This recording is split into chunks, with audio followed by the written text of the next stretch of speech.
The power of the blood of Jesus, if we applied it, not even a Satanist can curse you.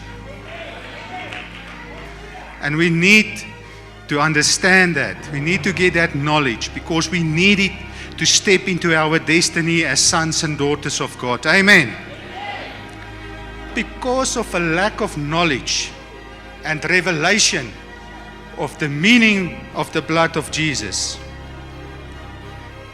the enemy has captured our marriages, has captured our finances, our homes, our emotions, our thoughts. With that blood sweat in the Garden of Gethsemane, Jesus restored our willpower.